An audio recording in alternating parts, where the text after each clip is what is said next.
DY সকলো দৰ্শকক নমস্কাৰ জনাইছোঁ। মই ৰিকি শৰ্মা। আজি আমি কিছু বিশেষ কথা আলোচনা কৰিবলৈ ইয়াত একত্ৰিত হৈছোঁ। বিশেষকৈ যদি কোনো ছাত্ৰ-ছাত্ৰীয়ে এই অনুষ্ঠান উপভোগ কৰি আছে তেওঁলোকক মই কিছু সময় এই প্ৰগ্ৰামটো চাবলৈ অনুৰোধ কৰিম, কাৰণ আমি তেওঁলোকৰ ভৱিষ্যতৰ বিষয়ে, তেওঁলোকৰ কি ধৰণে শিক্ষা গ্ৰহণ কৰিব লাগে বা কিমান ধৰণৰ স্কোপ আজিৰ যুগটোত আমাৰ কাৰণে, আমাৰ ছাত্ৰ-ছাত্ৰীসকলৰ বাবে আছে, তেনেকুৱা ধৰণৰ বিভিন্ন কথা আমি আলোচনা কৰিম। তাৰ বাহিৰেও আজি বিভিন্ন ধৰণৰ পৰীক্ষা, নেশ্যনেল লেভেলত হওক, কম্পিটিটিভ বিভিন্ন ধৰণৰ পৰীক্ষা আছে, যেনে CUET, ক্লেট আছে, CA, IPMAT আছে, যাৰ বিষয়ে হয়তো আমি বহুতে হয়তো নাজানো। নিট বা JEEৰ প্ৰিপাৰেশ্যন কি ধৰণে কৰিব লাগে বা কেতিয়াৰ পৰা কৰিব লাগে বা তাৰ ষ্ট্ৰেটেজিটো কেনেকুৱা হ'ব লাগে, পেৰেণ্টছ বা টিচাৰ্ছৰ ছাত্ৰ-ছাত্ৰীক আগুৱাই লৈ যোৱাত কেনেধৰণৰ ৰোল হ'ব পাৰে, তাৰ সকলো বিষয়ে আমি আলোচনা কৰিম। কিন্তু তাৰ আগতে আজি আমি আমাৰ মাজত উপস্থিত দুইগৰাকী পেনেলিষ্টক স্বাগতম জনাব বিচাৰিছোঁ। তেওঁলোক চৈতন্য ভাৰতী ইণ্টিগ্ৰেটেড একাডেমীৰ, মোৰ সোঁফালে আছে সতীশ গুণ্ড ৰেড্ডি, তেখেত academic director science, Chaitanya Bharati integrated academy, আৰু মোৰ বাওঁফালে আছে ৰমেশ বাবু, তেখেত একাডেমিক ডাইৰেক্টৰ আৰ্টছ আৰু commerce, Chaitanya Bharati integrated academy. আমি এনে কিছু কথাও আলোচনা কৰিম, যেনে যদি কোনোবাই আৰ্টছ পঢ়ি আছে তেওঁ কমাৰ্চৰ বিষয়ে একো গম নাপাব, বা কমাৰ্চ যদি পঢ়ি আছে তেওঁ আৰ্টছৰ বিষয়ে একো গম নাপাব, তেনে যুগ এতিয়া নাই। আৰ্টছ এণ্ড কমাৰ্চৰ ইণ্টিগ্ৰেটেড প্ৰগ্ৰামো হ'ব পাৰে, তাৰ বিষয়েও আমি তেওঁলোকৰ পৰা জানিম যে একজেক্টলি এই ইণ্টিগ্ৰেটেড প্ৰগ্ৰামটো কি হয় বা তাৰ বিষয়ে বিস্তৃতভাৱে আমি জানিম। सो प्रथमते हमारे दोनों पैनलिस्ट को स्वागत करते हैं यहाँ पे हमारे इस प्रोग्राम पे। एक बहुत ही इम्पॉर्टेंट सब्जेक्ट लेके आज हम ये कार्यक्रम कर रहे हैं। जैसा कि अभी मैंने दर्शकों को बताया, 11 और 12 में किस तरह से तैयारी की जाए और जितने कॉम्पिटिटिव लेवल के एग्जाम्स हैं या JEE या NET, इन सब के बारे में हम लोग चर्चा करेंगे। सबसे पहले मैं आपसे जानना चाहूँगा, जो चैतन्य भारती इंटीग्रेटेड एकेडमी है, इसके हिस्ट्री के बारे में, ये कब यहाँ पे स्थापित हुआ या कैसे इसकी शुरुआत हुई, इस बारे में आप थोड़ा बताइए। Okay, thank you. तो Chaitanya Bharati integrated academy started in 2017। So 2017 में हम लोग ये स्टार्ट किया। So almost 6 years completed.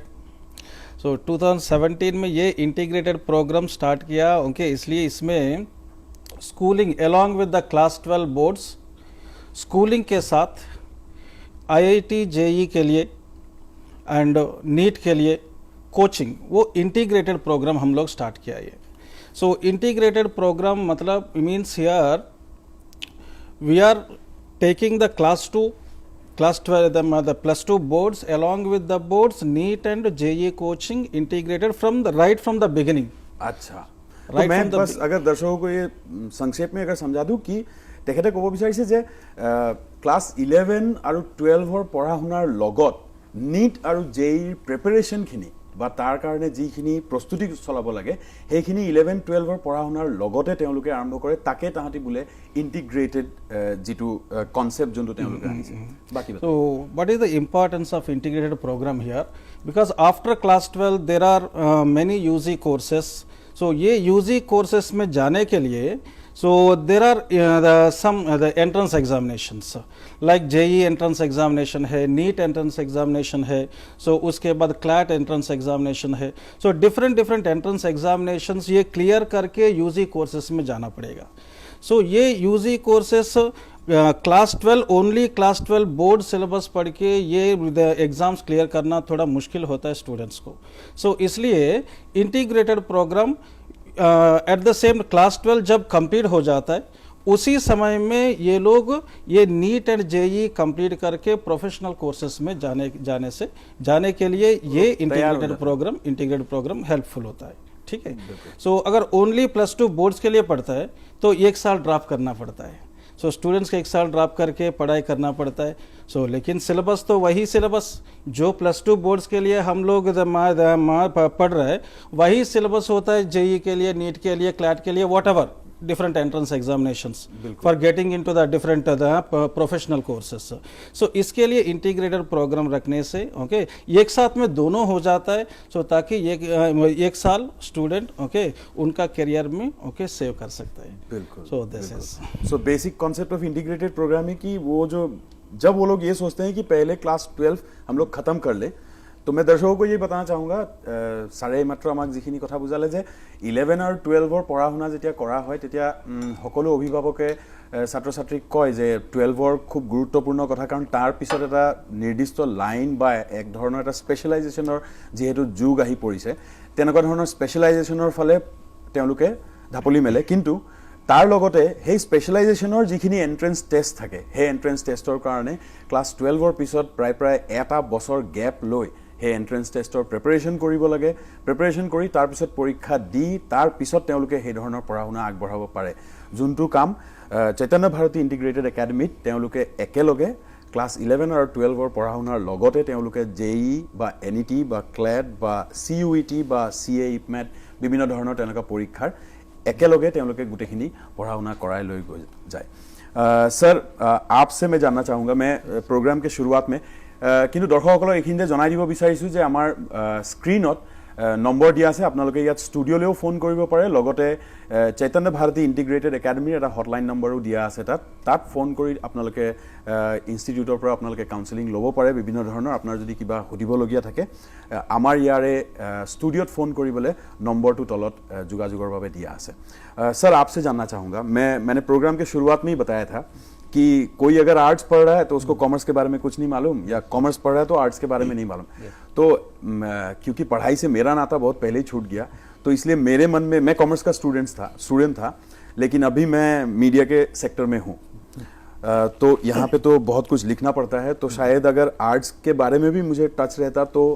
अभी के लिए मेरे को फ़ायदा होता लेकिन उस समय ये चीज़ थी नहीं तो ये जो कॉन्सेप्ट है कि आर्ट्स एंड कॉमर्स का इंटीग्रेटेड प्रोग्राम ये इसके बारे में थोड़ा बताइए आर्ट्स एंड कॉमर्स का integrated program from Chaitanya Bharati integrated academy is the one of the very unique program we are started in the north east हम लोग सबसे नॉर्थ ईस्ट में एक यूनिक प्रोग्राम लेके आ रहे हैं आर्ट्स एंड कॉमर्स के लिए क्योंकि अभी तक स्टूडेंट्स को पेरेंट्स को बहुत इन्फॉर्मेशन है साइंस के बारे में अगर इंजीनियरिंग करना मतलब एक जेई एग्ज़ाम होता है अगर मेडिकल करना मतलब नीट एंट्रेंस देना पड़ता है लेकिन आर्ट्स का स्टूडेंट्स को और कॉमर्स का स्टूडेंट्स को क्या क्या एग्ज़ाम्स होता है अगर एक अच्छा सेंट्रल यूनिवर्सिटी में ग्रेजुएशन करने के लिए मान लो एक मास कम्युनिकेशन में अच्छा ग्रेजुएशन करने के लिए और एक चार्टर्ड अकाउंट बनने के लिए और मैनेजमेंट सेक्टर में मैनेजमेंट में एक अच्छा Indian institute of management like colleges में मैनेजमेंट और एमबीए और बीबीए करने के लिए ऐसा बहुत सारा अपॉर्चुनिटीज़ तो आर्ट्स एंड कॉमर्स का स्ट्रीम में भी है लेकिन स्टूडेंट्स को और पेरेंट्स को इतना इन्फॉर्मेशन नहीं है आज अभी ये माध्यम से मैं very thankful to you and the program ये माध्यम से ये अवेयरनेस हम लोग क्रिएट कर सकते हैं सो इसमें मैं दो चीज़ डिस्कस करूँगा एक तो क्या क्या अपॉर्चुनिटीज़ है आर्ट्स एंड कॉमर्स का स्टूडेंट्स के लिए और सेकंड थिंग इज़ कैसे ये अपॉर्चुनिटीज़ को हम लोग ग्रैब कर सकते हैं कैसे हम लोग जाके ये नेशनल लेवल में जो अपॉर्चुनिटीज़ है आगे जाने के लिए कैसे हम लोग परफॉर्म कर सकते हैं और कैसे एडमिशन अच्छा यूनिवर्सिटी में हम लोग एनरोल कर सकते हैं तो पहले मैं अवेयरनेस के बारे में बात करूँगा तो अभी क्यों ऐसा आइडिया हम लोग को मन में आया मतलब क्यों ऐसा मोटिवेशन एक आर्ट्स कॉमर्स के लिए भी एक इंटीग्रेटेड प्रोग्राम क्यों करना है क्या ज़रूरी है ऐसा मोटिवेशन हमको मिला पहले फर्स्ट थिंग इज़ जो पेरेंट्स को स्टूडेंट को हम लोग देखने से 10th के बाद इमीडिएटली एक सोच में होता है एक स्ट्रेस में प्रेशर में होता है क्या करना साइंस को तो एक रास्ता है ठीक है इंजीनियरिंग करना है और मेडिकल मतलब MBBS करना एक रास्ता है लेकिन तब आर्ट्स कॉमर्स का स्टूडेंट को भी पहले 11th 12th के बाद स्टूडेंट का करियर क्या होगा क्या अपॉर्चुनिटी है ये चीज़ पहले होता है फर्स्ट थिंग स्टूडेंट का पेरेंट के ऊपर बहुत प्रेशर स्ट्रेस आता है 2 साल में और दूसरा चीज़ है ये एक डिसाइड किया ठीक है आर्ट्स इकोनॉमिक्स और पॉलिटिकल साइंस ज्योग्राफी लिया और कॉमर्स में अकाउंटेंसी और बिजनेस स्टडीज़ और एंटरप्रेन्योरशिप और अकाउंटेंसी कुछ लिया इसके बाद क्या है स्टूडेंट और पेरेंट भी 12th के बाद एक डायलेमा में आता है क्या क्या चीज़ करके हम लोग आगे जाना है कैसे ये रास्ता लेना है सो ये प्रेशर ये स्ट्रेस को स्टूडेंट्स और पेरेंट्स के ऊपर से हमको निकालना है वही हम लोग का मोटिवेशन है आर्ट्स कॉमर्स का भी एक इंटीग्रेटेड प्रोग्राम स्टार्ट करना है ऐसा प्रोग्राम हम लोग ने डिज़ाइन किया कि जब स्टूडेंट एक उसका स्किल के साथ एक स्टूडेंट मैनेजमेंट में कुछ अच्छा आगे करना चाहता है, कुछ स्टूडेंट्स मास कम्युनिकेशन में करना चाहते हैं, कुछ स्टूडेंट्स तो साइकोलॉजी एक अच्छा यूनिवर्सिटी में करना चाहता है, और कुछ स्टूडेंट्स तो चार्टर्ड अकाउंट बनाना चाहता है, और कुछ स्टूडेंट्स तो अच्छा लॉयर बनना चाहता है. तो there are very good opportunities, but all these opportunities are not just we can achieve by simply preparing the board. अगर एक नॉर्मल स्कूलिंग में हम लोग नॉर्मल विदाउट इंटीग्रेटेड प्रोग्राम एक नॉर्मल स्कूलिंग में हम लोग ने बोर्ड प्रिपरेशन कर रहे हैं, ठीक है, हमको एक अच्छा परसेंटेज मिलेगा, 95% मिलेगा, 98% मिलेगा. लेकिन आजकल कोई एक अच्छा यूनिवर्सिटी हम लोग देखने से, मान लो सिंपल एक एग्जांपल मैं लूँगा क्लैट के बारे में. एक अच्छा लॉ कॉलेज में, एक अच्छा लॉ यूनिवर्सिटी में हम लोग एडमिशन लेना मतलब एक एग्ज़ाम लेना पड़ेगा, common law admission test, CLAT नाम से. Even there are 22 law universities in across the country. India में 22 अच्छा लॉ यूनिवर्सिटीज़ है. ये अच्छा लॉ यूनिवर्सिटीज़ इवन गुवाहाटी का भी पास में अमीगांव में एक national law university and judicial academy है अमीगांव में भी. लेकिन एडमिशन कैसे लेते हैं, मतलब क्लैट एंट्रेंस देना है. अगर स्टूडेंट को ये इन्फॉर्मेशन, ये अवेयरनेस ही नहीं है, मतलब स्टूडेंट उस तक कैसे पहुँचेगा. बिल्कुल बिल्कुल. So that is the major thing. We are creating an awareness first of all regarding the all exams. For the management, there is a IPMAT, Integrated Program in Management Aptitude Test. Good IIM, Indore and other IIM and even good management colleges are giving admission based on this test. At the same time, these days, last year only, National Testing Agency started to get all central, almost entire India, there are 44 central universities. 44 central universities like Delhi University, Banaras Hindu University, or Jawaharlal Nehru University. Even we have Assam has 2 central universities, say Tezpur University and Assam University in Silchar, and even Northeastern Hill University. हमारे बच्चों को ये central university में admission मतलब एक एक exam देना पड़ेगा, common university entrance test. So student को ये अवेयरनेस पहले होना है, common university entrance test for getting a best central university, for getting a best law admission, CLAT common law admission test like management, IPMAT. And some students are more interested for the CA foundation also. CA, they want to become a chartered accountant. And some students after doing graduation, even they want to go for a UPSC, Union Public Service Commission, or else IAS officers or any public service commission, they want to clear. इतना options है, opportunities तो बहुत ज़्यादा है, लेकिन student को ये information नहीं पता करने. If you don't have that information, it will be very difficult for the students and parents. So first thing what we are doing is we removing that stress and that pressure what to do after 12th class. So second thing, what we are doing is, then if a student, एक student है, board के लिए कुछ अलग school में जा रहे, और then जो भी एग्ज़ाम हो, CA फाउंडेशन हो और UPSC का फाउंडेशन हो और मैनेजमेंट का एग्ज़ाम हो, लॉ क्लैट का एग्ज़ाम हो, जो भी एग्ज़ाम हो, अगर एक स्टूडेंट स्कूल के लिए अलग जगह जा रहे, एक स्कूल को जा रहे, और कोचिंग के लिए इवनिंग आके और वीकेंड में कोचिंग कर रहे, ऑनलाइन माध्यम से हो और कोचिंग इंस्टीट्यूट से हो, ये स्टूडेंट का ऊपर और एक प्रेशर और स्ट्रेस आएगा. एग्जैक्टली. और इसमें और एक चीज़ है, उनका टाइम वेस्ट भी बहुत ज़्यादा हो जाएगा, इधर से उधर जाना है, उधर से इधर जाना है. और सबसे बहुत बढ़िया चीज़ है ये है कि हम लोग का प्रोग्राम जैसा हम लोग कर रहा है, ये स्कूलिंग का जो सिलेबस होता है, स्कूलिंग का जो प्रिपरेशन होता है और कोचिंग का जो सिलेबस और प्रिपरेशन होता है, हम लोग एक इंटीग्रेटेड लेवल में एक ही साथ हम लोग करने से स्टूडेंट को भी ज़्यादा फोकस भी आएगा और इसका टाइम भी, एनर्जी भी सेव हो जाएगा. और एक ही टीचर दोनों चीज़ कर रहे हैं, मतलब उनका कन्फ्यूजन और नहीं होके बहुत अच्छा कॉन्सेप्ट क्लैरिटी भी मिलेगा. So this is the motivation and idea what bring us to start this integrated program in arts and commerce also. बिल्कुल बिल्कुल. দৰ্শকসকলক মই কথাখিনি যদি চমুকে বুজাব যাওঁ, ক্লাছ 11 আৰু 12ৰ পৰীক্ষাৰ পিছত ছায়েন্সৰ যিসকল ছাত্ৰ ছাত্ৰী তেওঁলোকৰ বিভিন্ন ধৰণৰ অপৰচুনিটিজ বা বিভিন্ন ধৰণৰ স্কোপ তেওঁলোকে দেখা পায়, কিন্তু অভিভাৱকসকলে বিশেষকৈ আৰ্টছ আৰু কমাৰ্চ এই দুটা ফিল্ডৰ অভিভাৱকসকলে বিভিন্ন ধৰণৰ ষ্ট্ৰেছৰ সন্মুখীন হয় যে ল'ৰা ছোৱালীৰ ক্লাছ 12ৰ পিছত তেওঁলোকে কি কৰিব. বিশেষকৈ যদি আমি আমাৰ উত্তৰ পূৰ্বাঞ্চলৰ কথা কওঁ, অভিভাৱকসকলে এই ধৰণে ভাবে যে সাইকোলজি কৰিব বা ইকনমিক্স পঢ়িব বা ভৱিষ্যতত গৈ কাৰোবাক পঢ়াব, কমাৰ্চ পঢ়িলে হয়তো নিজে বিজনেছ কৰিব, কিন্তু কথাটো তেনেকুৱা নহয়। ছাৰে কোৱা মতে বিভিন্ন ধৰণৰ ইউনিভাৰ্চিটিজ আছে য'ত বিভিন্ন ধৰণৰ কোৰ্চেছ আছে, মাছ কমিউনিকেশ্যনে হওক বা সাইকোলজি হওক বা ল' হওক বা চাৰ্টাৰ্ড একাউণ্টেঞ্চি হওক, তেনেকুৱা বিভিন্ন ধৰণৰ ইউনিভাৰ্চিটিত বহুত ধৰণৰ কোৰ্চেছ আছে যিখিনি কৰি এটা ভাল জীৱন যাপন কৰিব পাৰে ছাত্ৰ ছাত্ৰীসকলে। কিন্তু বেছিভাগ ক্ষেত্ৰত দেখা গৈছে যে ছাত্ৰ ছাত্ৰীসকলে এই বিভিন্ন ধৰণৰ এণ্ট্ৰেঞ্চ টেষ্টবিলাকত, এই ইউনিভাৰ্চিটিবিলাকত এডমিশ্যন পাবলৈ যি ধৰণৰ এণ্ট্ৰেঞ্চ টেষ্ট যিখিনি হয়, সেই এণ্ট্ৰেঞ্চ টেষ্টবিলাকৰ বিষয়ে ছাত্ৰ ছাত্ৰীসকলে নেজানে। যেনেকৈ CLAT, ল'ত পঢ়িবলৈ হ'লে 22টা ল' ইউনিভাৰ্চিটিজ আছে ভাৰতবৰ্ষত, তাৰে এটা গুৱাহাটীতে আছে আমিনগাঁও, কিন্তু তাত পাবলৈ CLAT নামৰ পৰীক্ষাটো আপুনি দিব লাগিব। ঠিক সেইধৰণে CA, IPMAT, যদি আপুনি মেনেজমেণ্টৰ পঢ়া শুনা কৰিব বিচাৰিছে আপুনি এই পৰীক্ষাটো দিব লাগিব। বিভিন্ন ধৰণৰ ইউনিভাৰ্চিটিত পাবলৈ হ'লে আমাৰ ইয়াৰে তেজপুৰ ইউনিভাৰ্চিটি বা আছাম ইউনিভাৰ্চিটিটো যদি আপুনি পাব বিচাৰিছে, তাতো আপুনি CEUT নামৰ চেণ্ট্ৰেল এণ্ট্ৰেঞ্চ ইউনিভাৰ্চিটি টেষ্ট যোনটো হয়, সেই পৰীক্ষাটো আপুনি দিব লাগিব। লগতে আৰ্টছ এণ্ড কমাৰ্চৰ ষ্টুডেণ্টছে ক্লাছ 12ৰ পিছত তেওঁলোকে UPSC বা APSCৰ প্ৰিপেৰেশ্যন কৰিব পাৰে, লগতে কোনো ধৰণৰ গ্ৰেজুৱেশ্যন যিটো তেওঁ পচন্দৰ যোনটো ফিল্ড হয় তাতে তেওঁলোকে গ্ৰেজুৱেশ্যনো কৰিব পাৰে।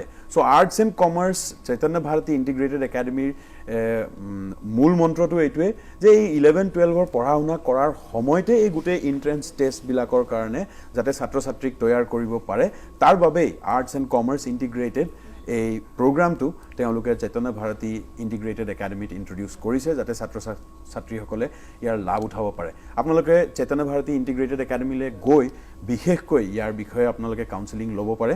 এইখিনিতে আমি এটা সৰু বাণিজ্যিক বিৰতি ল'ম, কিছু সময়ৰ পিছত আকৌ উপস্থিত হ'ম ষ্টুডিঅ' মজিয়াত। বাণিজ্যিক বিৰতিৰ পিছত আকৌ স্বাগতম জনাইছোঁ আমাৰ আজিৰ এই বিশেষ অনুষ্ঠানলৈ। এইখিনিতে আমাৰ এটা ফোন আহিছে, ফোনটো লৈ লওঁ। হেল্ল', আপোনাৰ নামটো ক'ব? মোৰ নামটো কৌশিক কলিতা। হয়, কৌশিক কলিতা। কৌশিক, আপুনি আপোনাৰ প্ৰশ্নটো কৰিব নেকি? মোৰ বছৰটো হৈছে বিকম কৰাৰ পিছত কি কৰিলে ভাল হ'ব? আপুনি বিকম এই 2023 চনত কমপ্লিট কৰিছে? হয়, 2022 চনত আপুনি বিকম কমপ্লিট কৰিছে? হয়। হয়, আপোনাৰ তেনেকুৱা বিশেষ কোনো ফিল্ডত আপোনাৰ নিজৰ পাৰ্চনেল কিবা ইণ্টাৰেষ্ট আছে নেকি? আপুনি ভাল পোৱা তেনেকুৱা কোনো ফিল্ড? फ़ोन लाइन तो डिस्टर्ब है। हमारे पास अभी एक स्टूडेंट का फ़ोन आया, उन्होंने 2022 में बीकॉम कंप्लीट किया है। अब वो पूछ रहे हैं कि बीकॉम के बाद वो किस किस तरह के कोर्सेज वो ले सकते हैं। बीकॉम के बाद मास्टर्स कर सकते हैं, एमकॉम कर सकते हैं, और बीकॉम के बाद अगर एक जॉब करना चाहते हैं, मतलब बहुत लाइंस है हम लोग का पास। एक गवर्नमेंट सेक्टर भी अच्छा लाइंस है UPSC APSC करने के लिए, और स्टाफ सिलेक्शन कमीशन का भी गवर्नमेंट जॉब्स मिल रहे हैं। UPSC हो गया, UPSC ऐसे अपना स्टाफ सिलेक्शन कमीशन का अगर स्टूडेंट को इंटरेस्ट है एक गवर्नमेंट जॉब और जॉब करने के लिए नोटिफिकेशंस आ रही, नोटिफिकेशंस को अप्लाई करके कर सकता है। और नहीं है मतलब उनका आगे के लिए एमकॉम मास्टर्स कर सकता है। मास्टर्स भी अच्छा CUET PG लिख के, जब मैंने बोला 12th क्लास के लिए तो CUET UG होता है, लेकिन CUET PG करने से स्टूडेंट को एमकॉम करने के लिए अच्छा यूनिवर्सिटी में भी एडमिशन मिलेगा, तो he can do the post graduation in a good central university. CEUT PG करने के लिए मिनिमम ग्रेजुएशन में कितना परसेंटेज होना होगा? वो मिनिमम ग्रेजुएशन में 60% होना है। 60%। सो যদি আপোনাৰ 60% বিকমত যদি আপুনি মিনিমাম 60% যদি আপুনি সংগ্ৰহ কৰিবলৈ সক্ষম হৈছে, তেতিয়াহ'লে আপুনি CEUT পোষ্ট গ্ৰেজুৱেট যোনটো বিভিন্ন ধৰণৰ ইউনিভাৰ্চিটিত আপুনি মাষ্টাৰ ডিগ্ৰী কোৰ্চ কৰিব পাৰে। তাৰ লগতে তেখেতে কৈছে যে আপুনি UPSC বা বিভিন্ন ধৰণৰ কম্পিটিটিভ পৰীক্ষাত আপুনি উত্তীৰ্ণ হ'ব পাৰে যদি আপোনাৰ জব কৰাৰ ইচ্ছা আছে। अगर किसी को जॉब करने का मन नहीं है और एंटरप्रेन्योरशिप की तरफ जाना चाहते हैं, तो भी तो ऐसे कुछ कोर्सेज होंगे इन टर्म्स ऑफ कि स्पेसिफिकली कोई एक पर्टिकुलर स्किल को एक्वायर करके अगर ग्रेजुएशन के बाद? These days सेंट्रल गवर्नमेंट ने एक स्किल डेवलपमेंट और एंटरप्रेन्योरशिप के लिए भी अच्छा कोर्सेस ने स्टार्ट किया कुछ यूनिवर्सिटीज़ में very specifically skill development and entrepreneurship के लिए कोर्स स्टार्ट किया. सो ये माध्यम से CUET से और उनका ये माध्यम से हम लोग एडमिशन्स वो यूनिवर्सिटीज़ में हम लोग ले सकते हैं ताकि उसके बाद भी हमारा खुद बिजनेस का डेवलपमेंट का भी एक हमको नॉलेज मिलेगा. हमारे पास और एक फोन है, वो फोन ले लेते हैं. हेलो, হয় আপনার নামটো কব আর আপনার প্রশ্নটো কব. হেল্ল', হয় একচুয়ালি মই প্ৰশ্নটো হিন্দীতে সুধিব পাৰোঁ যদি আপুনি কয় তেন্তে. হয়, আপুনি হিন্দীত সুধিলে তেওঁলোকৰ কাৰণে ভাল হ'ব, তেওঁলোক হিন্দী বুজি পায়. जी सर नमस्ते. एक्चुअली मैं एक पेरेंट्स हूँ, तो मेरा बेटी जो है जस्ट हाल ही में क्लास 10 का एग्जाम दिया है. तो मैं ये जानना चाहता हूँ कि वो बहुत आर्ट्स को लेके इच्छा करती है. तो आर्ट्स में ऐसा क्या क्या स्कोप है जहाँ पर मैं उसको थोड़ा हेल्प कर सकूँ. I just want to know what is the scope that is available for her, especially in the art category. Yes. बिल्कुल, आर्ट्स में क्लास 10 पास किया है इनकी बेटी. हाँ. अभी जो क्लास 10 का वो एग्जाम जो है क्लियर किया हुआ है, अभी रिजल्ट आना बाकी है CBSE का. ओके. क्लास 10 अभी अपीयर किया. और क्या आर्ट्स, क्वेश्चन उन्होंने कहा है कि उनकी बेटी आर्ट्स में बहुत ज्यादा इंटरेस्टेड है, तो वो एज ए पेरेंट वो जानना चाहते हैं कि आर्ट्स में किस तरह के ऑप्शंस हैं उनकी बेटी के लिए. आर्ट्स के लिए अभी हम लोग जो सब्जेक्ट्स आर्ट्स का होता है, economics, political science, geography and psychology और sociology, these subjects are in the society they are very demanded. हम लोग मान लो अभी देखने से economy is a very big thing. तब एक स्टूडेंट अच्छा कर रहे, मतलब इकोनॉमिक्स में स्टूडेंट ग्रेजुएट होने के इसके बाद मास्टर्स एक अच्छा मैनेजमेंट कोर्स ने किया, it will be highest paid job in the society also for being a financial analyst. So मैं ये कहना चाहता हूँ कि स्टूडेंट को जो इंटरेस्ट है वो इंटरेस्ट लाइन में हम लोग को स्टूडेंट को मोटिवेट करने से there are very good scopes for the arts subjects like even political science, international diaspora में there are very good opportunities. And when the students are taking specially like geography and sociology and psychology also, these days there are very much demand in the management side, applied psychology का और human behavioral psychology का very much demand है. So there is a good demand as science as arts also.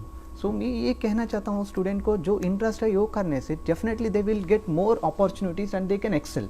बिल्कुल सबसे जरूरी बात यही है. তেখেতে এইটোৱে ক'ব বিচাৰিছে যে যিহেতু আপুনি কৈছে যে আপোনাৰ ছোৱালীৰ তেখেত আৰ্টছত খুব বেছি ইণ্টাৰেষ্টেড, তেখেতক আৰ্টছত প্ৰথম দি তেওঁকো এক প্ৰকাৰে তেওঁ এক্সেক্টলি কি কৰি ভাল পাব সেইটো এক্সপ্ল'ৰ কৰিব দিলে বা সেইটো নিজে যদি তেওঁ বিচাৰি উলিয়াব পাৰে. বাকী মই আৰম্ভণিটো কৈছোঁ, আপোনালোকে দৰকাৰ হ'লে চৈতন্য ভাৰতীৰ ইণ্টিগ্ৰেটেড একাডেমীৰ চেণ্টাৰলৈ গৈ ছাৰসকলৰ লগত বহি আপোনালোকে আলোচনা কৰিব পাৰে. पेरेंट्स तो आ सकते हैं आप लोगों के पास काउंसलिंग के लिए कि कैसे क्या हमेशा वेलकम. तो आप लोग আপোনালোকে যাব পাৰে চৈতন্য ভাৰতী ইণ্টিগ্ৰেটেড একাডেমীত গৈ ছাৰসকলৰ লগত আলোচনা কৰি বিশেষকৈ বিস্তৃতভাৱে আপোনালোকে এই কথাৰ বিষয়ে আপোনালোকে জানিব পাৰে. আৰ্টছত যিধৰণে তেখেতে ক'লে যে মাষ্টাৰ ডিগ্ৰী হওক, ইকনমিক্স কৰাৰ পিছত যদি মাষ্টাৰ ডিগ্ৰী কৰে as a financial analyst, one of the highest paid jobs, সবতকৈ বেছি দৰমহা পোৱা এক ধৰণৰ চাকৰি, বা পলিটিকেল ছায়েন্স হওক বা জিঅ'গ্ৰাফি হওক. পলিটিকেল ছায়েন্স কৰাৰ পিছত কোনোবাই মাছ কমৰ ফালে ঢাপলি মেলিব পাৰে, বা কোনোবাই প্ৰিণ্টৰ ফালে, মানে মাছ কম বুলিলেই প্ৰিণ্ট, ইলেক্ট্ৰনিক সকলো আহে, কিন্তু বিভিন্ন ধৰণৰ ছেক্টৰৰ ফালে তেওঁলোকে স্পেচিয়েলাইজ কৰিব পাৰে. জিঅ'গ্ৰাফি বা ছ'চিয়লজি এইবিলাক ধৰণৰ স্পেচিয়েলাইজেশ্যন কৰিও বিভিন্ন ধৰণৰ চাকৰি. চিন্তা চৰ্চাটো একদম इंटरनेशनल लेवलत हो लगे. देश विदेशत की हो ऐसे, देश विदेश में क्या हो रहा है, सब चीज़ की अगर जानकारी रखेंगे तो उस तरह से कहाँ किस तरह का अपॉर्चुनिटीज़ है स्टूडेंट्स को उस बारे में भी पता चलेगा. If I am not wrong.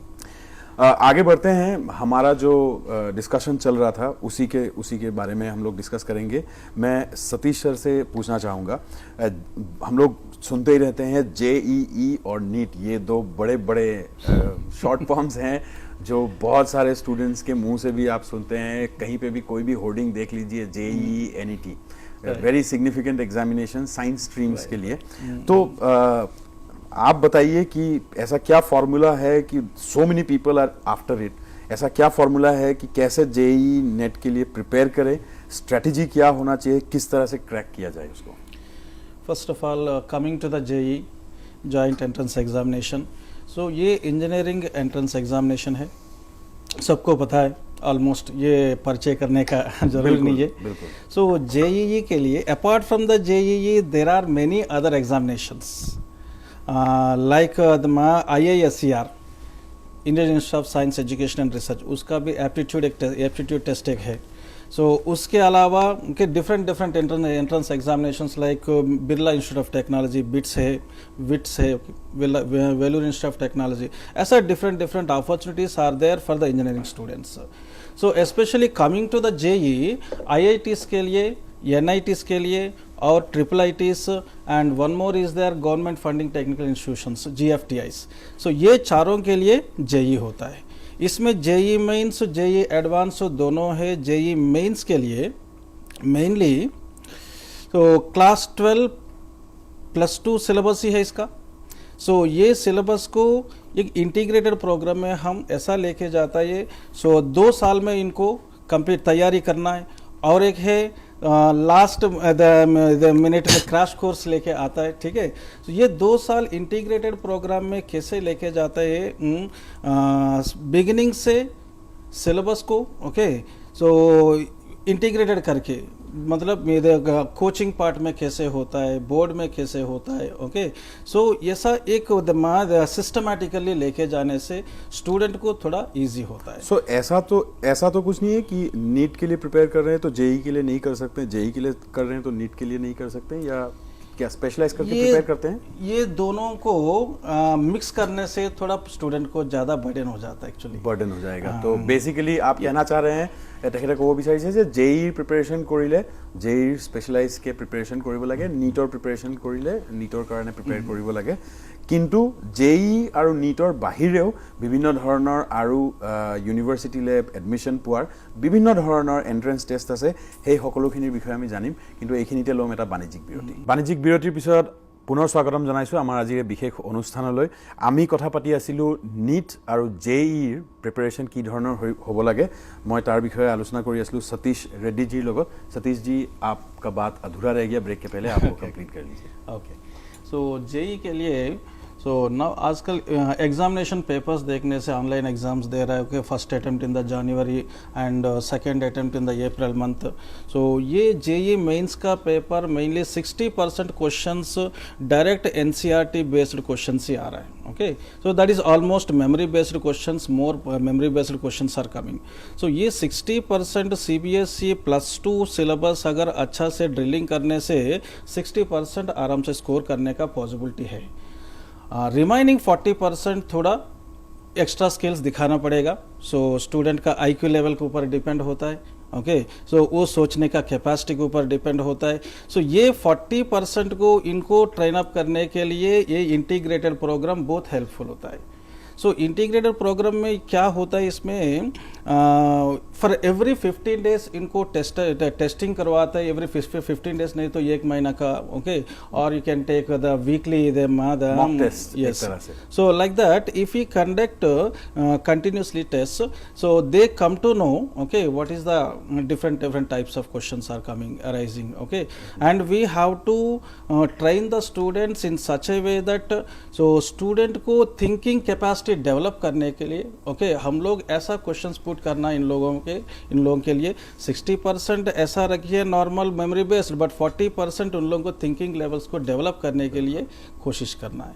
सो ऐसा टाइम टू टाइम टेस्टिंग करके जाने से के फॉर एवरी 15 डेज और 1 मंथ, सो देन स्टूडेंट को ये एग्जाम फियर नहीं रहेगा। सो वो एग्जाम फियर नहीं रहने से वो आराम से एवरी स्टूडेंट वो परफॉर्म करेगा अच्छा से।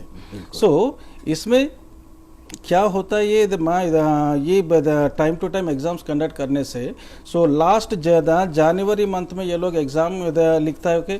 सो दिसंबर मंथ तक इन लोगों को पूरा सिलेबस अगर 2 बार रिवीजन हो गया, सो ऐसा इंटीग्रेटेड प्रोग्राम में ऐसा हम डिज़ाइन करता है, ये 2 बार रिवीजन हो सके बिफोर दिसंबर।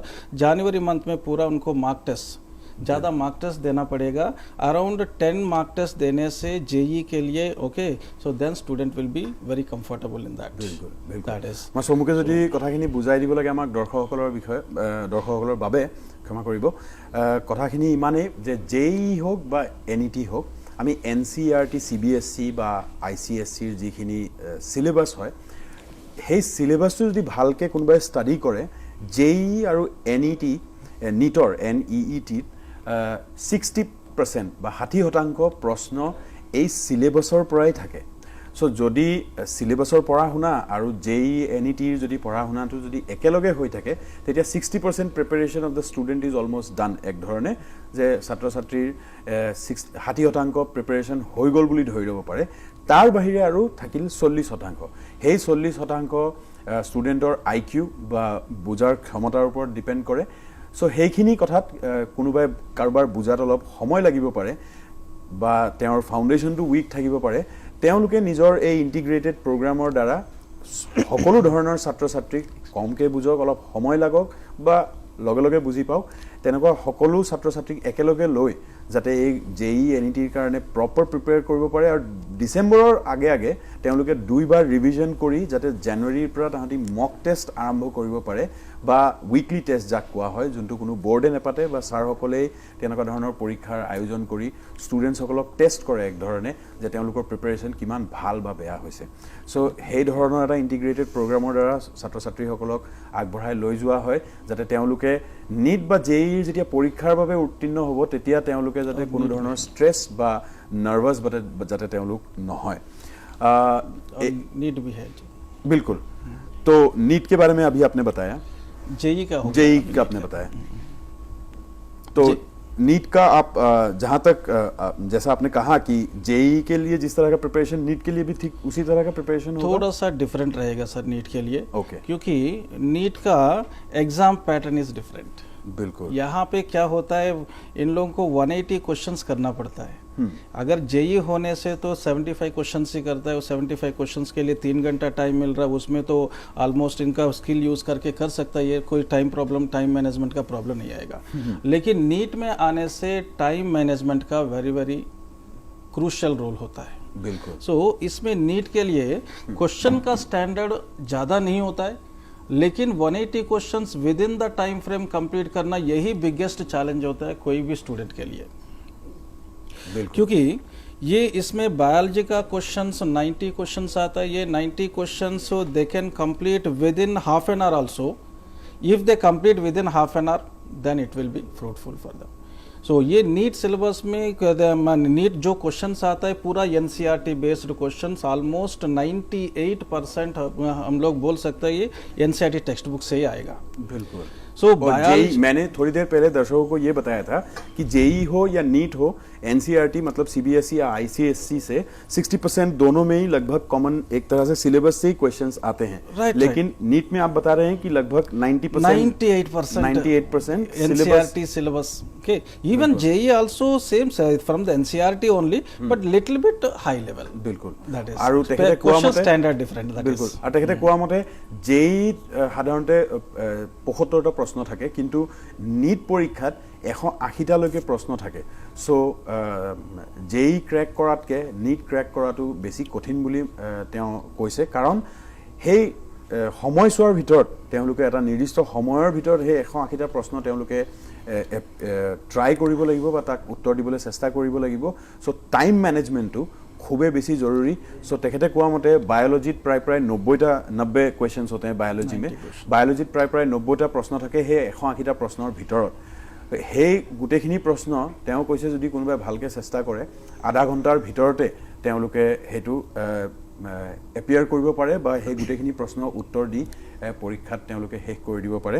এইখিনিতে আমি हम हमारा पूरा डिस्कशन आगे बढ़ाएंगे, लेकिन अब फिर से एक वक्त हो गया एक छोटे से ब्रेक का. ब्रेक के बाद हम दोबारा आएंगे. ब्रेक के बाद आप सभी का स्वागत है हमारे इस विशेष कार्यक्रम में. रमेश सर से हम लोगों ने एकदम शुरुआत में बात की थी आर्ट्स एंड कॉमर्स में जितने सारे स्कोप हैं, जैसे मास कॉम हो गया या कोई अलग अलग तरह के लॉ कोई पढ़ना चाहे तो पढ़ सकता है, लेकिन आपने विशेषकर यूपीएससी और यहाँ का एपीएससी, जैसे कि आसाम में अगर है तो एपीएससी है और जो सेंट्रल लेवल में यूपीएससी है उसकी तैयारी कर सकते हैं। तो इस बारे में आप बताइए कि किस तरह से ये तैयारी आगे बढ़ा है, या क्या ऐसा फिक्स है कि आर्ट्स का ही स्टूडेंट यूपीएससी अपियर कर सकता है या कॉमर्स का ही स्टूडेंट यूपीएससी अपियर कर सकता है, या हर कोई कोशिश कर सकता है? See, UPSC is one exam which recruiting almost 24 services like Indian Administrative Service and Indian Revenue Service or Indian Foreign Service like that. 24 services के लिए एक एग्ज़ाम होता है, वो UPSC union public service commission is conducting that exam. ये that for that exam the eligibility is any graduation, ये arts का student हो और साइंस का स्टूडेंट हो, कॉमर्स का स्टूडेंट हो, any student who completed his graduation, whether it is engineering or MBBS or maybe BA or BCom, any field, if the student is completed his graduation, he will get an eligibility to write the test UPSC. Now सबसे important thing is ये UPSC is one of the toughest exam in India. ये toughest exam को हम लोग अच्छा तरफ हमारे तरफ से excel करना मतलब it requires a lot of skills. Even the exam हम लोग एग्ज़ाम का शेड्यूल हम लोग देखने से ये 3 स्टेजेस में होता है, 3 स्टेजेस में होते हैं। पहले प्रिलिमिनरी स्टेज होता है, prelims exam preliminary, and then student has to give mains and then interview process. So exam itself is a completely 1 year lengthy examination process, and this examination UPSC examination will expect a lot of skills from the students or candidates who is appearing, who is writing this exam. It demands a lot of skills.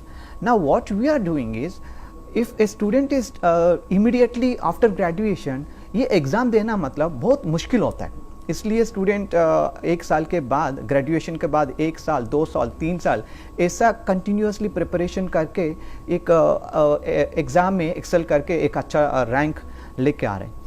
What we are doing in Chaitanya Bharati is, because it requires a very good conceptual knowledge and as well as it requires a dynamic current issues को बहुत analytical way में explanation देना पड़ेगा exam में और analysis करना पड़ेगा। जैसा मान लो एक simple एक example I'll take judiciary system के बारे में। judiciary system क्या क्या चीज़ judiciary system से associate है, लेकिन ये चीज़ हम लोग 11th क्लास में 12th क्लास में जब हम लोग political science when we are teaching political science, if we are saying these things only to the students at that level in a class 11th and 12th itself, like what is a judiciary system, how judiciary system in India is working, और judiciary system का क्या क्या provisions है constitution में, ये चीज़ हम लोग एक क्लास 11th एंड 12th में भी हम लोग एक्सप्लेन करके स्टूडेंट का माइंड में एक यूपीएससी लेवल का कॉन्सेप्ट्स को इन डेप्थ नॉलेज हम लोग ने दिया। then automatically in the graduation time also he utilized that knowledge to analyze the current scenario through the newspapers or different sources, and then immediately after graduation he will prepare for 1 year and he can clear the exam in a better way. So what we are doing is, then why don't we, if it is very important that general studies का political science हो और geography, history और economics are very important for this UPSC exam, and if NCERT textbooks are the basic source for this UPSC exam question papers and questions, then why don't we when student is preparing 11th class में, जब student वही चीज़ में prepare कर रहे हैं, political science 11th class का है और हिस्ट्री है और इकोनॉमिक्स है, वही चीज़ 11th क्लास में, why don't we start those things in the 11th class itself so that student will get so much idea, उनको ज़्यादा नॉलेज मिलेगा। That is how we started a ambitious program in Chaitanya Bharati, UPSC foundation program. So the students who are interested in UPSC and APSC kind of exams, which requires a very good skill set and analytical skill set, we are doing that kind of a foundation in the 11th and 12th itself while we are teaching. Like board as well, anyhow we are teaching the same concept for the board. then we are also putting 5 to 10% additional things so that the student is getting complete knowledge about that particular concept in an in-depth way, so that he can वो चीज़ newspaper को analyse कर सकता है, वही चीज़ ही utilised for continuously his journey till the UPSC preparation, then it will be easy for him to clear the UPSC. So this is how we are planning. हाँ बिल्कुल. तो बेसिकली তেখেতে ক'বলগীয়া কথাখিনি ইমানেই যে ইউ পি এছ চি আৰু A P S C, U P S চিৰ অধীনত আকৌ 22টা বেলেগ বেলেগ ধৰণৰ পৰীক্ষা আছে, যেনে IAS, IFS আৰু বিভিন্ন ধৰণৰ তেনেকুৱা পৰীক্ষা আছে. চ' এই পৰীক্ষাবিলাকৰ কাৰণে বেচিক ক্ৰাইটেৰিয়াটো হ'ল যে আপুনি এজন যিকোনো ষ্ট্ৰীমৰ আৰ্টছ, কমাৰ্চ বা ছায়েন্সৰ এজন গ্ৰেজুৱেট হ'লে আপুনি ইউ পি এছ চি বা এ পি এছ চিৰ কাৰণে আপুনি এপ্লাই কৰিব পাৰে, আপুনি এক্সামটো এপিয়াৰ কৰিব পাৰে. কিন্তু তেওঁ কোৱা মতে যে বিভিন্ন ছাত্ৰই গ্ৰেজুৱেশ্যনৰ পিছত যদি কথাটো ভাবে, তেতিয়া তেখেতৰ জীৱনৰ বহুমূলীয়া বছৰ তেওঁলোকে এই প্ৰিপেৰেশ্যনৰ নামত তেওঁলোকে খৰচ কৰি দিবলগীয়া হয়. কিছু ক্ষেত্ৰত এবছৰ, কিছু ক্ষেত্ৰত 2 বছৰ, 3 বছৰলৈকেও ল'ৰা ছোৱালীয়ে এ পি এছ চি বা ইউ পি এছ চিৰ কাৰণে প্ৰিপেয়াৰ কৰি তাৰ পিছত তেওঁলোকে এপিয়াৰ কৰে. তেওঁ কোৱা মতে যে যদি বেচিক ফাউণ্ডেশ্যন, চৈতন্য ভাৰতীয়ে বেচিক ফাউণ্ডেশ্যন কোৰ্চ এটা ইণ্ট্ৰডিউচ কৰিছে, য'ত ছাত্ৰ ছাত্ৰীক যদি তেওঁ আৰ্টছ পঢ়ি আছে, তেওঁ পলিটিকেল ছায়েন্স, ইকনমিক্স বা ছ'চিয়লজি বা যদি তেওঁ পঢ়ি আছে, এইখিনি কথাই তেওঁৰ কামত দিব তেওঁৰ ইউ পি এছ চি প্ৰিপেৰেশ্যনৰ কাৰণে. চ' তেওঁক ক্লাছ 11-12ৰ পৰাই তেওঁক ইউ পি এছ চিৰ কাৰণে যদি প্ৰিপেয়াৰ কৰা হয়, গ্ৰেজুৱেশ্যনৰ ঠিক পিছত কোনো সময় অপচয় নকৰি আৰু খুব সহজভাৱে, যিহেতু তেওঁৰ ফাউণ্ডেশ্যন 5টা বছৰ তেওঁক এইটো প্ৰিপেয়াৰ কৰা হয় 11-12ৰ পৰা আৰম্ভ কৰি, তেওঁ খুব সহজভাৱে ইউ পি এছ চি বা এ পি এছ চিৰ বিভিন্ন ধৰণৰ যিখিনি পৰীক্ষা হয় সেইখিনি তেওঁ ক্ৰেক কৰিবলৈ সক্ষম হ'ব বুলি চৈতন্য ভাৰতী ইণ্টিগ্ৰেটেড একাডেমীৰ ৰমেশ বাবু ছাৰে আমাক ইতিমধ্যে জনালে. আমি বিভিন্ন ধৰণৰ পৰীক্ষা কেনেকৈ এপিয়াৰ কৰিব লাগে, ষ্ট্ৰেটেজিটো কি হ'ব লাগে, প্ৰিপেৰেশ্যন কেতিয়াৰ পৰা ষ্টাৰ্ট হ'ব লাগে, এইখিনি বিভিন্ন ধৰণৰ কথা পাতিলোঁ. কিন্তু এটা খুব গুৰুত্বপূৰ্ণ কথা যে টিচাৰ্ছ বা যিসকল অভিভাৱক, পেৰেণ্টছ, তেওঁলোকৰ ৰোলটো কিমান ডাঙৰ হয় এজন ছাত্ৰ বা এগৰাকী ছাত্ৰীক এই ধৰণৰ কম্পিটিটিভ পৰীক্ষাৰ বাবে তেওঁলোকক ৰেডি কৰিবলৈ বা তেওঁলোকক কি ধৰণে ছাপোৰ্ট কৰিব পাৰে, হোৱাট বেষ্ট দেট দে কেন do so that the child excels in their field. उस बारे में सर आपसे जानना चाहेंगे कि the role played by the teachers and the students, how I mean the parents, please explain about that. So here student का capacity देखने से IQ levels are very good in northeastern students. Okay, I gone through from last 6 years, so very IQ levels are very good. सो इन लोगों को awareness, अगर proper awareness रहने से they can excel like anything. Okay, so यहाँ पे इन लोगों को awareness, what are the different opportunities they have after class 12. सो क्लास 12 होने के बाद इंजीनियरिंग स्ट्रीम में कितना अपॉर्चुनिटीज़ है, नहीं तो मेडिकल स्ट्रीम में कितना अपॉर्चुनिटीज़ है, ये अपॉर्चुनिटीज़ के बारे में अवेयरनेस देने के लिए टीचर एंड पेरेंट, सो दोनों का हेल्प तो ज़रूरी है. सो यहाँ पे एक ट्रायंगल वर्क होता है कोई भी स्टूडेंट सक्सेस होने के लिए, स्टूडेंट, टीचर एंड पेरेंट, ये तीनों का ट्रायंगल वर्क होने से तभी स्टूडेंट का एक अच्छा रिजल्ट मिलेगा. Okay, so what is the parent role here. So parent, इन लोग द स्टूडेंट क्या बनना चाहता है, सो ये क्लास 9 से लेके इन लोगों को उसका बारे में ज़्यादा नॉलेज देना है. ओके, सो क्या बनना चाहते उसके बारे में क्या क्या रूट्स है, उनके जाने के लिए क्या रास्ता है, ये सभी बताना पड़ेगा. ओके, इवन टीचर्स टू, इनको अच्छा से गाइड करना है. ओके, सो वही इसमें सपोज कोई भी एक पर्टिकुलर लाइन में जाना चाहता है, उसमें क्या क्या डिफरेंट अपॉर्चुनिटीज इसका, सो ये कैसे करने से वो हाईएस्ट लेवल में जाएगा. सो इसके लिए अवेयरनेस कंपलसरी देना पड़ेगा. से फॉर एग्जांपल में जेई में बोला कि different institutions are there. Okay, apart from the IITs तो मेन होता है. ओके, IITs के बाद so next IISc, Indian institute of science, ये बेंगलोर में है. So very good reputed institutions ये, और IIScR, सो ये रिसर्च स्कॉलर्स के लिए very good institutions. So apart from that there are many private engineering colleges.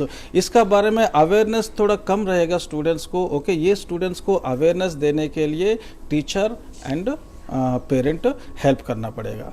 From the student point of view, student in लोगों का पढ़ाई का शेड्यूल में एक अच्छा से प्लानिंग करना पड़ेगा। वो प्लानिंग टीचर्स तो देता है, ओके, इंस्टीट्यूट की प्लानिंग देता है, वो प्लानिंग परफेक्टली इम्प्लीमेंट करना है।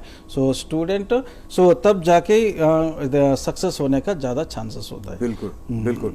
सो बेसिकली ছাৰসকলে ক'বলগীয়া কথাখিনি যদি চমুকে মই বুজাই দিব লাগে আমাক দৰ্শকসকলক, কথাখিনি ইমানেই যে তেওঁ বিগত 7 বছৰত তেওঁ এই কথাটো লক্ষ্য কৰিছে যে নৰ্থ ইষ্টৰ সকলো ছাত্ৰ ছাত্ৰীৰ IQ level is very good, খুবেই ভাল IQ লেভেল, কিন্তু বিভিন্ন ক্ষেত্ৰত তেওঁলোকে এইটো দেখিছে যে এৱেৰনেছ লেভেলটো কম, অভিভাৱকসকলৰ আৰু ছাত্ৰ ছাত্ৰীসকলৰ দুইফালেই এৱেৰনেছ লেভেলটো কম আছে। চ' তেওঁলোকে অনুৰোধ কৰিছে অভিভাৱকসকলক তেওঁলোকে আহি নিজৰ ছাত্ৰ ছাত্ৰীসকলক লৈ আহি তেওঁলোকে যাতে কাউন্সেলিং কৰে, লগতে এইটো খুব জৰুৰী নিজৰ ল'ৰা ছোৱালীক এইটো সোধা যে তেওঁলোকে একজেক্টলি কি কৰিব বিচাৰিছে, তেওঁলোকৰ মনৰ পৰা কোনটো বস্তু কৰি ভাল পায় বা কোনটো ছেক্টৰত তেওঁলোকে গৈ তেওঁলোকৰ ইণ্টাৰেষ্ট আছে বা তেওঁলোকে তাত যাব বিচাৰে, তাৰ পৰা আনি বেলেগ ক'ৰবাত জোৰ জবস্তি সোমোৱাই বা চেষ্টা কৰি সেইটো অভিভাৱকসকলে নকৰা ভাল। আৰু চমুকে ক'ব গ'লে এটা ট্ৰাইংগল টিচাৰ ষ্টুডেণ্ট আৰু পেৰেণ্ট, এই তিনিটা এটা ট্ৰাইংগল এটা হয়, আৰু যেতিয়া সকলোৱে একেলগে কাম কৰে তেতিয়া ষ্টুডেণ্টে ছাকচেছফুল হোৱাটো অনিবাৰ্য। এইখিনিতে আমাৰ আজিৰ এই অনুষ্ঠান আমি সামৰিছোঁ। সকলো দৰ্শকসকলে যিসকলে আমাক ফোন কৰিছে তেওঁলোকক ধন্যবাদ জনাইছোঁ, আৰু আমাৰ দুই পেনেলিষ্টগৰাকীক আমি ধন্যবাদ জনাইছোঁ আজি আমাৰ মাজত আহি উপস্থিত হোৱাৰ বাবে। ধন্যবাদ।